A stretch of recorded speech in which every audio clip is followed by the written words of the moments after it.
Recordaba a mi tío que fue el que me evangelizó. Él era bautista.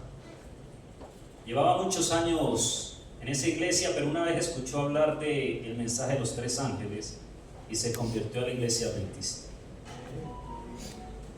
A los 17 años sabía yo que mi tío era evangélico, le decía yo, y cuando iba a casa yo decía, ay no, qué pereza, porque siempre iba a hablar de qué, de Dios, pero nuestra naturaleza, la juventud, en ese momento no prestaba yo atención a eso. Y Rodrigo cantaba y me conmoví, porque en una ocasión a mis 17 años llego yo a casa y estaba mi tío allí. Siempre no perdía la oportunidad de evangelizar. Y me dice, Andrés, siéntate. Yo en ese tiempo escuchaba música rock. Iba con una camiseta Slayer, recuerdo, y tenía un crucifijo. Cada que el crucifijo iba volteando, se iba formando un demonio. Yo escuchaba esa clase de música. Mi tío me ve, mira la camiseta y no dice nada. Me dice, Andrés, te invito que hoy tengo un mensaje especial para ti. Me senté con pereza, no quería, bueno, no era lo mío, yo estaba en otro rollo. Y en medio que predicaba a mi madre, a mis hermanas allí, y a mí, le dice a mi madre, ¿recuerdas aquella vez cuando fui al hospital que Andrés nació y oré por él? Oré para que él algún día predique este mismo evangelio. Rodrigo cantaba y recordaba yo eso, y hoy se cumple esa promesa. Amén. Para honra y gloria de Dios. Y vamos a tratar temas que no son ajenos. Vamos a ubicarnos en el capítulo 15. Voy a tratar de ser un poco corto porque tenemos los chiquillos aquí adelante. Usted sabe que ellos mucho tiempo no soportan estando allí quieticos, ¿verdad? Voy a tratar de ser breve. Vamos a ubicarnos en las parábolas que Jesús contó una vez y se encuentran en el capítulo 15 de San Lucas. Y es interesante porque ¿cómo empieza San Lucas? Dice que iban publicanos y pecadores ¿a qué? A escuchar lo que Jesús ¿qué? Hablaba. Y es interesante. ¿Qué era lo que hablaba Jesús? Que hasta los mismos fariseos, doctos de la ley, que comprendían todo este mensaje, les atraía. ¿Qué era lo que hablaba Jesús? Y en esa ocasión, también los pecadores y publicanos se acercaron a oír palabras de vida para vida eterna. Y habían personas allí que vieron que habían personas que no eran dignas de escuchar este evangelio, porque ellos pensaban que eran pecadores, que no tenían derecho al reino de los cielos. Jesús, conociendo esos pensamientos, en su inmensa sabiduría, trae tres parábolas para hacer comprender cuál es el propósito por el cual Él había venido a este mundo, y era para alcanzar lo que se había que perder. Vemos tres parábolas que son interesantes, porque la primera parábola que nos encontramos nosotros es la parábola donde hay ¿cuántas ovejas? 100 ovejas. Hay un hombre que tiene muchas posesiones porque tenía muchas ovejas, y en ese tiempo, según las ovejas, corderos o cosas como esta, así se medía la riqueza de los hombres. O sea que esta parábola de alguna manera era dedicada a personas que tenían mucho. Y la pregunta es, Jesús empieza a hablar de esta parábola, pero dice, pero una de ellas, ¿qué pasó con ella? Se perdió en el camino, estaba en el campo, estaba en el redil, pero una de ellas se distrajo por las situaciones, por las circunstancias de la vida. ¿Y qué pasó con ellas? Se perdió el horizonte, perdió de vista a Cristo Jesús, perdió de vista a ¿quién? A su pastor.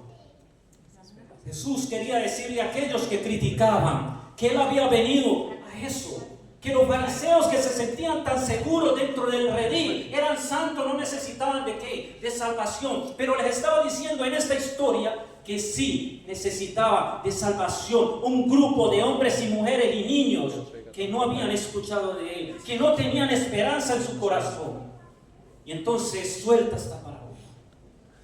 La pregunta es, cuando nosotros perdemos algo, la palabra lo dice, se perdió, es porque no sabemos dónde está. No sabemos el lugar, en dónde y el momento de pronto cuando se perdió. ¿Qué es más fácil? ¿Cuando hay pocas cosas encontrar algo o cuando hay muchas? Ahora, si yo tengo 100 ovejas y se me pierde una, ¿es fácil identificar que se me ha perdido una? No, porque hay mucho, es difícil, pero quiere decir que este pastor se da cuenta de que a pesar de la multitud de sus ovejas, captó de que una que se le había perdido y que era necesario buscarla. Y la pregunta es, ¿el pastor se descuidó? Los que pastorean, y me puse a ver videos acerca de los pastores que cuidan estos animales, hay algo interesante porque ellos empiezan a marcar un camino y usan perros pastores que ayudan a marcar ¿qué? El camino. Interesante como esos perros, cuando ven que una oveja se va a ir para donde no debe, el perro viene, ¿verdad? Y la empieza a guiar, y adelante va ¿qué? El pastor. Vi videos donde el pastor iba cantando. Interesante. Vi otro video que hicieron un ejemplo y pusieron a muchas personas y había un redil de ovejas y el pastor le dijo a esas personas, mire, el llamado que yo hago a mis ovejas es este, y se lo dijo. Y todas esas personas empezaron a llamar a las ovejas y las ovejas no colocaron atención. Y pasaron como 10, 15 personas haciendo lo mismo y las ovejas como si nadie existiera. Pero al final cuando escucharon la voz del pastor, ¿qué pasó? Todas prestaron atención y todas voltearon a mirar porque conocían que la voz de su pastor. El Señor nos ha dado un camino por donde andar. Él nos tiene en un redil seguro. Nos ayuda a su santa ley a vivir dentro de este redil seguro. Pero lo que cuenta la historia es que en medio de que estamos en el redil, aunque estemos con el pastor, es posible que perdernos y salirnos del camino, no estar en el redil. Gloria a Dios, que cuando suceden estas cosas, Él se percata. Él ve que le falta algo y las llama a cada una. ¿Por qué? Por su nombre, porque les conoce. Y cuando llama a cada una por su nombre, identifica que hay una que no contestó a qué, al llamado. Hoy estamos aquí dentro del redil, ¿verdad? Tenemos la certeza y la seguridad de que Cristo es ¿qué? Nuestro pastor. Pero por despistados, por cosas de la vida que nos empiezan a jalar y empezamos a mirar a otro lado, empezamos a escuchar cosas que no son la voz del pastor, no empezamos a mirar el camino que Él ya nos proyectó. ¿Qué puede pasar con nosotros? Nos podemos perder. Pero Jesús en su divino amor viene a buscarnos. Yo, a pesar de que recibí el mensaje, cuando me hice bautizar, tenía 17 años, cuando mi tío me dijo esas cosas, eso fue como en 1 de octubre, en diciembre me hice bautizar, duré 6 años en la iglesia y me retiré de la iglesia, porque dejé de escuchar la voz de Jesús. Me alejé de la iglesia y hice cosas que no había hecho nunca antes, desastrosas en mí. Pero lo bonito de este evangelio es de que la obra que Dios empieza en nuestras vidas, ¿el qué? La termina. Cuando yo oro, le reclamo esa promesa, le digo, papá Dios, usted prometió que lo que usted empezaba lo iba a terminar. No es mi problema, es tu problema, porque tú no mientes. Y Dios va a hacer lo que tenga a la mano y corazones que estén dispuestos, porque lo interesante de la historia es de que Él se percata que no está y va a ¿qué? ¿Qué va a hacer el pastor? A buscar la ovejita que se le había ¿qué? Perdido. Pero tiene que haber algo interesante en esta escena, que cuando analizamos y miramos la historia, se muestra de que Él la encontró, se muestra de que la oveja se dejó ¿qué? Montar en sus hombros, y también muestra la historia de que la oveja permitió volver ¿qué? Ser llevada ¿a dónde? Al redil. Entre muchas cosas que estuve estudiando de la oveja del hermano Carlos, el cubano, y están enfermitos, no pudieron venir, decía él que es real, que hay ovejitas que son como, ¿han escuchado ese dicho? ¿La ovejita qué? Negra, ¿verdad? Que siempre quieren saltar los cercos, que siempre quieren coger otro camino. ¿Sabe qué hacen los pastores? ¿Qué hacen? Le parten una patica. Y muchas veces el Señor tiene que traer circunstancias difíciles a nuestra vida. ¿Para qué? Para fijar nuestros ojos en Él. Cosas difíciles que nosotros muchas veces no podemos soportar sino de la mano del pastor. Y muchas de esas cosas que parece ser que no vamos a poder llegar a esa conclusión de poder tener la victoria, el fracaso, circunstancias de la vida que nos entristece, que nos traen dolor. Muchas veces Dios las usa ¿para qué? Para que nosotros miremos a dónde, al cielo. Esa es la patica que Dios tiene que quebrar muchas veces a nosotros como sus ovejas, para que no vayamos a dónde, a caminos no conocidos y saltemos en la herida. Esta oveja estuvo dispuesta, a pesar de que se despistó, a pesar de que estaba en un lugar seguro, se distrajo y se perdió. Pero la historia dice que fue encontrada, y demos gloria a Dios por eso. Esta historia también me recuerda un poco a Zaqueo. ¿Recuerdan? ¿Quién era Zaqueo? ¿De qué linaje era? ¿De qué linaje era Zaqueo? ¿Era hebreo o no era hebreo? ¿Era del pueblo de Dios o no era del pueblo de Dios? ¿Estaba en el redil del pastor o no estaba en el redil del pastor? ¿Estaba en el pueblo escogido? Claro que sí. Pero empezó a mirar ¿qué? La abundancia. Empezó a mirar hacia otro lado. Empezó a trabajar para el pueblo enemigo de su pueblo, que era Roma, y empezó a cobrarle impuestos ¿a quién? A su propio pueblo, para dárselos ¿a quién? Al enemigo. Y muchas veces esas cosas las hacemos en nuestra vida. Empezamos a hacer cosas como cristianos que en vez de glorificar a Dios, glorifican ¿a quién? Al diablo. Porque empezamos a mirar ¿hacia dónde? Hacia otro lado.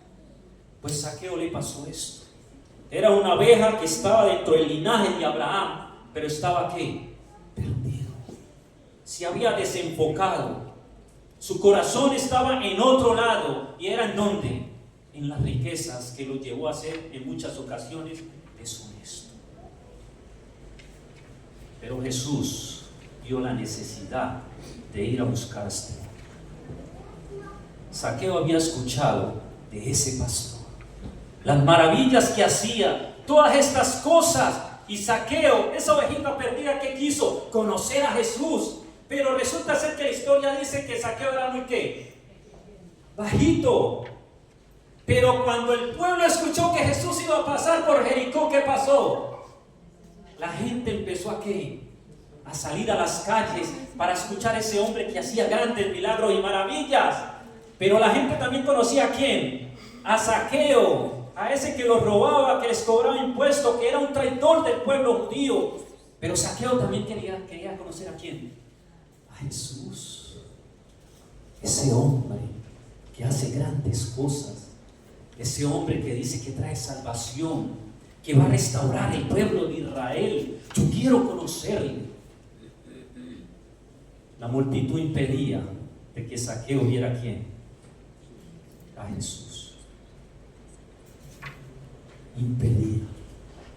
¿Qué hizo Zaqueo? ¿Recuerdan la historia? Él era bajito, pero él quería saltar estos obstáculos, quería ver a Jesús. La multitud era más alta que él y no dejaban que él viera a su Salvador, que él escuchaba que había un Mesías y quería que hiciera parte de su vida. ¿Y se subió a dónde? ¿A dónde se subió? A un árbol. ¿Cómo llamaba el árbol? Y cuando Jesús pasa, ¿ustedes creen que esto era casualidad? ¿O que este encuentro ya estaba planeado en el corazón de Jesús? Jesús el pastor iba a buscar su oveja. Se detuvo ante la necesidad del corazón de ¿quién? De Zaqueo. Zaqueo no sabía cómo volver, como esta oveja. Hubo que irla ¿qué? A buscar. Zaqueo estaba perdido, pero no sabía cómo volver al corazón de Dios, cómo cambiar todo ese pensamiento que había del pueblo acerca de él, que era un ladrón, cobrador de impuestos y traicionero. Él no sabía cómo cambiar estas cosas, pero cuando Jesús le dice: es necesario que yo pase por tu casa, ahí es donde se ve el más grande milagro. Cuando Jesús pasa por nuestra casa, hay reformas. Jesús fue a la casa de Zaqueo, y sin que Jesús se lo pidiera, Zaqueo, ¿qué dijo? Si he robado, devolveré ¿qué? 4 veces. Porque cuando te encuentras con Jesús, cuando eres rescatado, tiene que haber una reforma ¿en qué? En tu corazón. Tienes que empezar a hacer cambios. A pesar de que el pueblo está diciendo, está con pecadores, él porque está con ellos. Pero Jesús, ¿a quién vino a buscar? A los pecadores y a los que se habían perdido. Cuando estaba contando estas historias, estaba siendo juzgado de esa misma forma. ¿Por qué se junta con los pecadores? Y le doy gracias a Dios porque una vez decidió juntarse conmigo. Soy un pecador, que si no, no hubiera tenido esperanza. Y hoy trato con ustedes, a pesar de los caminos escabrosos, seguir la pisada de ese pastor. Que si me tiene que quebrar una patica, le digo: Señor, haz lo que tengas que hacer, pero yo quiero ir a la Canaán celestial. Y yo sé que ustedes están aquí porque quieren ir. Amén. Jesús busca lo que se ve. Después entra a la escena una historia y nombra a una mujer que tiene ¿qué? 10 monedas, ¿verdad? Cada moneda equivalía a casi 4 gramos de plata.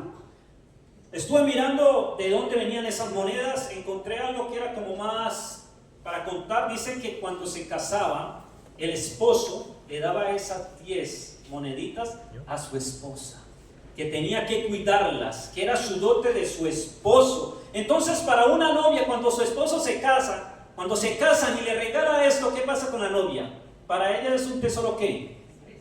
Especial. Como cuando te colocan el anillito, ¿verdad? ¿Qué pasa contigo si pierdes el anillo? ¿Qué pasa?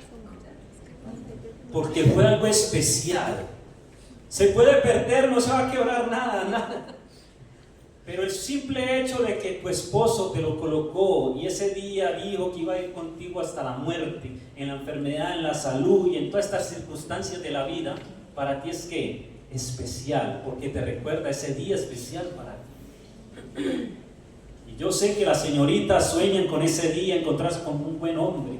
Pues esta mujer sabía el valor que tenían estas monedas, y el Señor lo cuenta porque hay algo interesante. En la otra historia eran 100 a 1, ¿verdad? Pero en esta historia ya merma 10 a 1, ¿verdad? Empieza Jesús a llevarlo a un ámbito más ¿qué? Más personal, ¿verdad? Porque en la muchedumbre muchas veces podríamos no darnos cuenta, pero aquí lo lleva a un ámbito más personal. Ya conocemos la historia, se pierde la moneda. Mire lo que hace la mujer. La historia dice que cuando se le pierde la moneda, ¿enciende qué? Una lámpara, enciende la luz. Cuando se le pierde algo de valor a esta mujer, lo primero que hace es buscar la luz para que la luz la guíe, le muestre dónde está su moneda y empieza ¿qué? Dice que coge y empieza a barrer para encontrar esto tan valioso que se le había perdido. La encuentra y dice que se puso gozosa.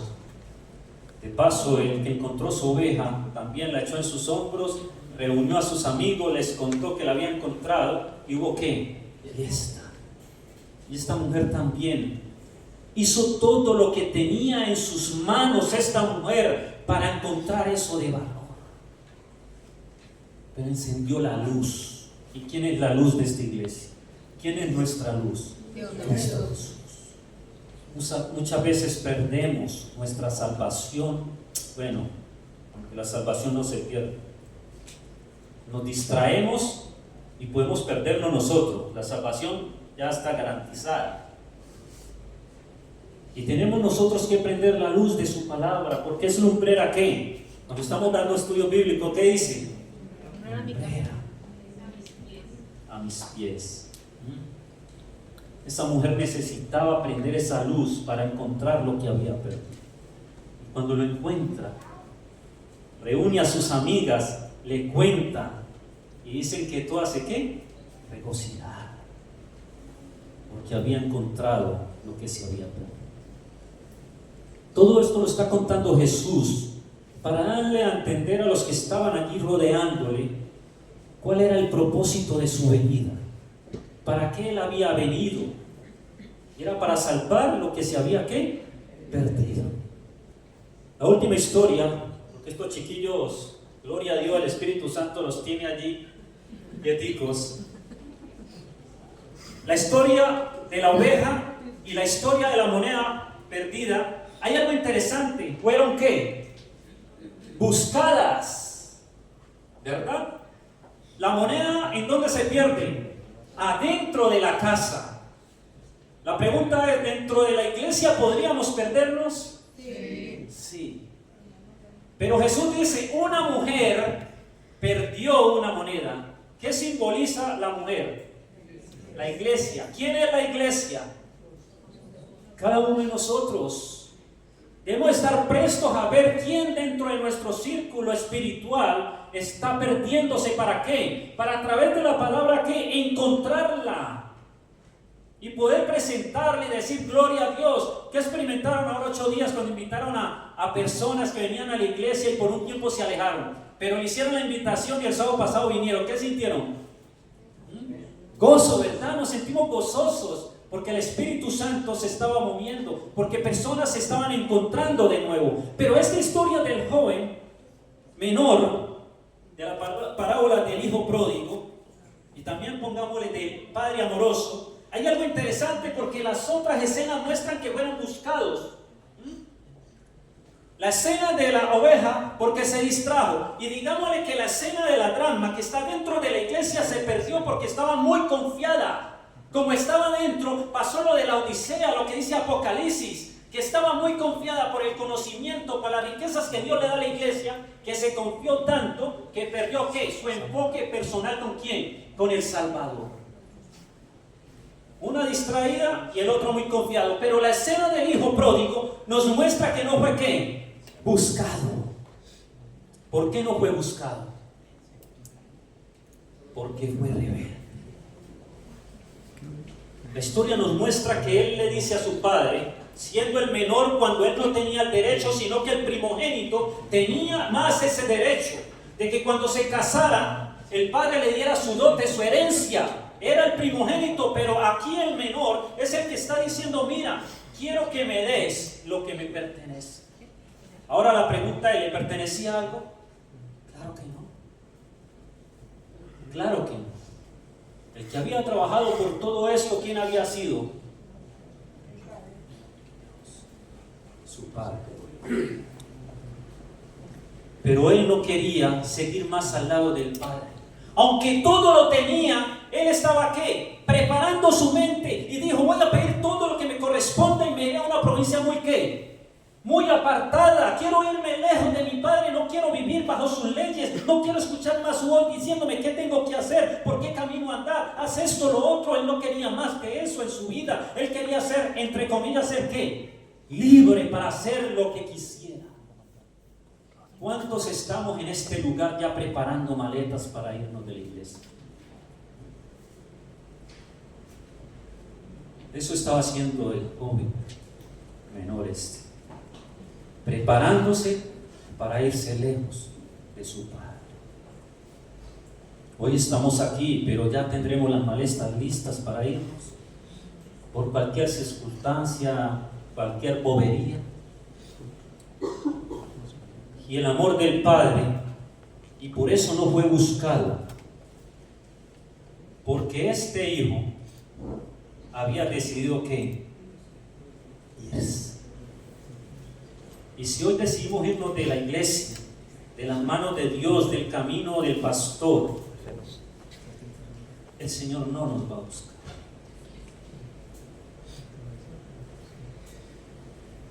El Señor permitirá que vengan cosas difíciles. Dice que este joven cogió su herencia, se fue y la que malgastó.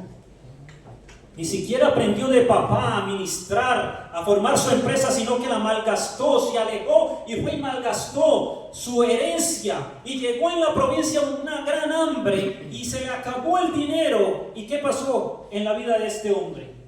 La gran necesidad. Ya no tenía dinero. Pero la historia dice que él empezó en medio de esta situación a pensar y cae en cuenta, dice, wow. Y cuando cae en cuenta, dice, ay, pero los jornaleros de mi padre se alimentan mejor, tienen abundancia, lo dice el hijo, tienen abundancia, queriendo decir de que el padre aún a los jornaleros les daba ¿qué? Abundancia. Ahora, ¿cuánto más le daba a quién? A sus hijos. Reconociendo de que en la casa de su padre había abundancia. Volveré allá, porque aquí estoy comiendo algo tan indigno y cuidando algo tan impuro como cerdos. Mire su pecado, cómo hizo que él fuera a terminar en una situación que para un judío era un desastre vivir. Y esta historia siempre llegamos a ese momento donde él se para, cae en cuenta. Y lo bonito de la historia es de que él decide ¿qué hace el hijo pródigo?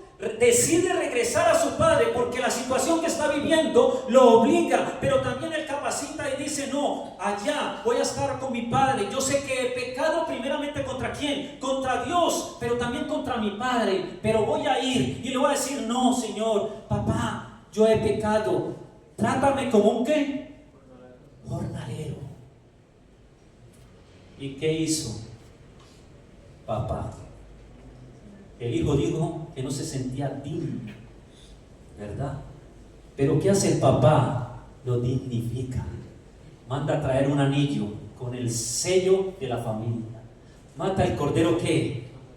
Más gordo y hace fiesta, ¿verdad? Porque el padre sabía que había vuelto alguien que se había perdido, que había vuelto alguien que había corrido de sus manos para alejarse muy lejos, pero que la decisión de volver solo la tenía ¿quién? Él. Gran fiesta.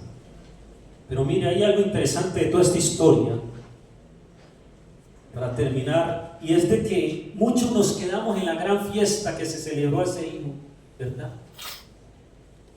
Pero cuando se oye que están en fiesta, se acerca el hijo mayor y empieza a escuchar de que hay algarabía, que están festejando, y le pregunta a uno de los criados, ¿qué está pasando? ¿Y qué dice él? Mira, tu hermano, el que se había ¿qué? Volvió, y tu papá mandó a colocarle un anillo y mandó a que el becerro lo mataran para celebrar. Y entonces él se pone enojado, pero ¿cómo es posible yo que me porto bien? ¿Por qué mi padre no ha hecho estas cosas conmigo? ¿Verdad? ¿Por qué que se malgastó todo con prostitutas, ahorita mi padre lo recibe de esa forma y va y le dice al papá, ¿pero por qué? Y el padre ¿qué le dice? Tu hermano perdido era, muerto era, y ha sido ¿qué? Allá. Pero si encontramos la teología que se maneja aquí, es una teología que habla Pablo en Romanos capítulo 3, la justicia de Dios. ¿Qué estaba reclamando este hermano mayor? Justicia. ¿Por qué a mi hermano que decidió irse y cuando vuelve tú le celebras? Y yo que he estado siempre aquí, no me has dado ni un corderito para celebrar con mis amigos. Pedía a este hermano ¿qué? Justicia, que se hiciera justicia con su hermano. Lo interesante es de que esto es un problema teológico, que como un Dios justo puede perdonar al culpable.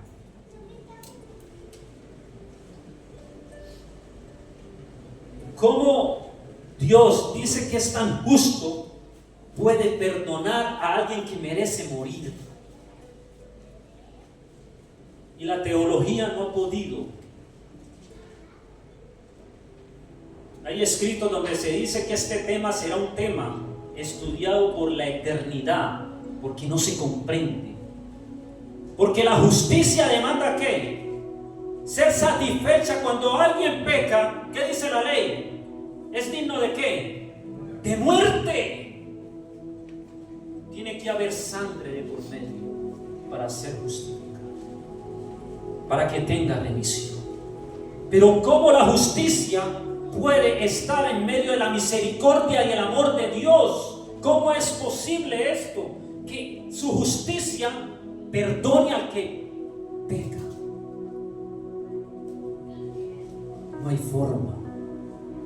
La teología lo busca de mil maneras y no hay forma de que la justicia perdone. Porque mientras el corazón de papá está diciendo te amo, te quiero perdonar, ¿qué dice la justicia? Es culpable. Pero ¿qué dice el corazón de papá? Le amo. Y la justicia dice, es culpable. ¿Cómo puede hacer Dios de que su justicia perfecta, santa y justa sea satisfecha? Ahí es donde se levanta el gran pastor a decir: yo iré a la tierra y moriré en la cruz para cumplir la justicia de mi Padre. Y el mismo Dios, siendo Dios, pasó por encima de la justicia. Si Él quería demostrar ese amor por sus hijos, tenía que cumplir lo que la justicia demandaba. ¿Qué demanda la justicia? Somos dignos de muerte. Jesús en la cruz del Calvario, como siempre lo digo, marcó las garantías de la salvación. Su resurrección abrió la puerta para que nosotros podamos entrar a ese reino, de que podamos hoy soñar con la Canaán celestial, con ese pastor que en un momento de la eternidad enjugará ¿qué? Nuestras lágrimas. No habrá más dolor, ni llanto, ni muerte, porque Dios será nuestro pastor. Hoy somos culpables, pero Jesús murió para cumplir la justicia y nos dio acceso al trono de la gracia, para que si nos arrepentimos podamos ser perdonados y tengamos las garantías de poder ir al cielo.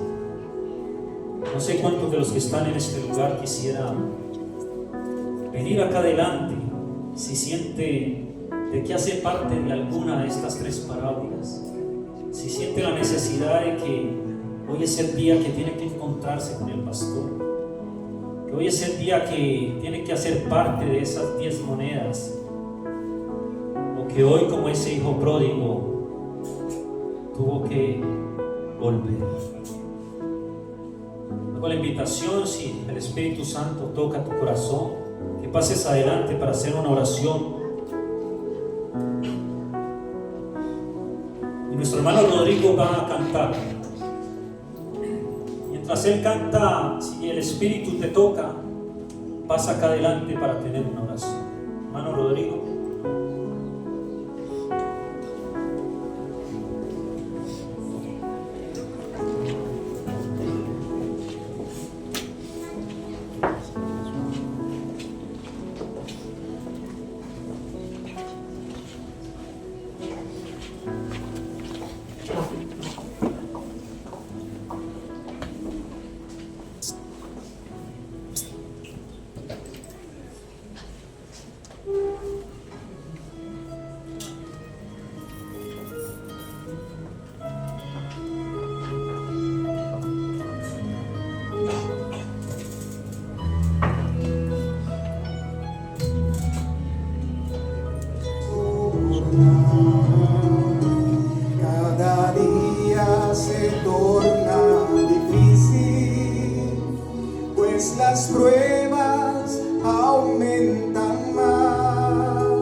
amemos y perdonemos. Ese es el secreto. Yo necesitaba de alguien que dijera: aquí estoy. Sin problemas te aquejan, nos amedrentéis, pues dejé, yo soy la solución. Qué grande es su existencia, nueva criatura yo soy. Tú has cambiado mi vida, qué felicidad, es Jesús mi Salvador. No temas, yo estoy contigo, no desmayes, yo soy tu Dios. Yo soy aquel que te esfuerzo y siempre te ayudaré. Y no temas, yo estoy contigo, no desmayes, yo soy tu Dios. Con la diestra de mi justicia siempre te sustentaré. Cante conmigo. No temas, yo estoy contigo, no desmayes, yo soy tu Dios. Yo soy aquel que te esfuerzo y siempre te ayudaré. No temas, yo estoy contigo, no desmayes, yo soy tu Dios. Con la diestra de mi justicia siempre te sustentaré. Alabado y glorificado sea el nombre de nuestro Dios. Y que esta iglesia, con sus aciertos y desaciertos, pueda ser cubierta por el Espíritu Santo y muy pronto todos estemos en el reino de Dios. Gracias, Rodrigo. Quiero invitar a los chicos que pasen acá. Una semana de ellos.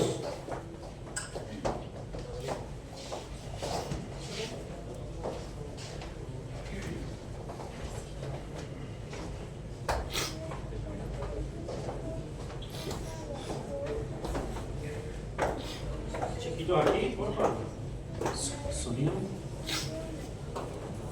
Esta semana es una semana de oración. ¿Cuántos participaron?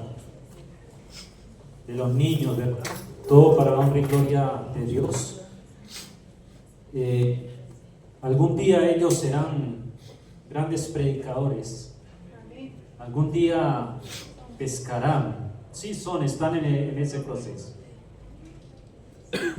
No sabemos si tendremos aquí pastores a futuro. Lo importante es el trabajo que ustedes están haciendo como padres, como iglesia, de mantener estos niños en los caminos de Dios. Sé que hay padres de estos chicos que son nuestras visitas y que un día no muy lejano puedan ser parte de la iglesia, del pueblo de Dios. Que estos chicos sean un ejemplo para ellos.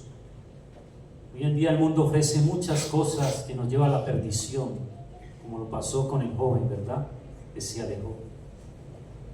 Vamos a orar y que el Espíritu de Dios hoy pueda tocar nuestros corazones, que hoy podamos estar en las manos de Dios. Amantísimo Señor, nuestro pastor,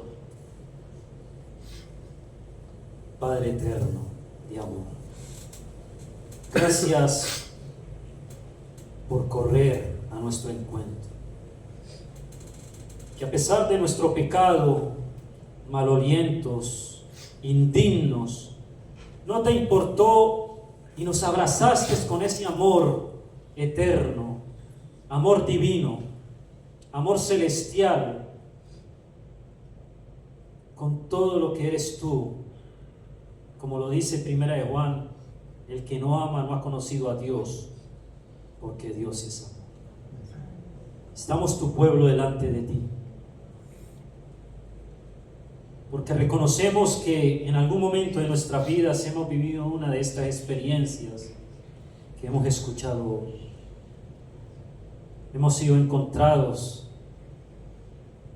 hemos sido dignificados a pesar de habernos alejado, pero si estamos aquí es porque estamos dentro de tu plan divino, y ese plan es darnos primeramente tu presencia, tu amor y bondad y misericordia, y que podamos morar contigo por eterno. En esta hora pedimos perdón, que el ministerio sacerdotal de Cristo en esta hora se esté realizando en nuestro favor, que el Espíritu Santo organice esta oración y la oración que hay en cada corazón de nuestros hermanos, para que la presente de la mejor manera ante el trono de la gracia. Gracias, Señor, por tu misericordia. Gracias por las garantías de la salvación en la cruz del Calvario a través de la muerte de tu Hijo y la resurrección. Gracias por haberlo dado a Él para así cumplir tu justicia, que por 3 horas, cada minuto, cada segundo, para satisfacer la justicia, Jesús en la cruz, en su pasión, recibía cada ira tuya por la consecuencia de nuestro pecado. Que hoy podamos entender de que el pecado, cuando lo practicamos, es como crucificar a Jesús de nuevo. Perdónanos, oh Dios, y permite que en esta hora vivamos una nueva historia de tu mano y que pequemos menos cada día. Gracias en Jesús. Amén. Que Dios le bendiga.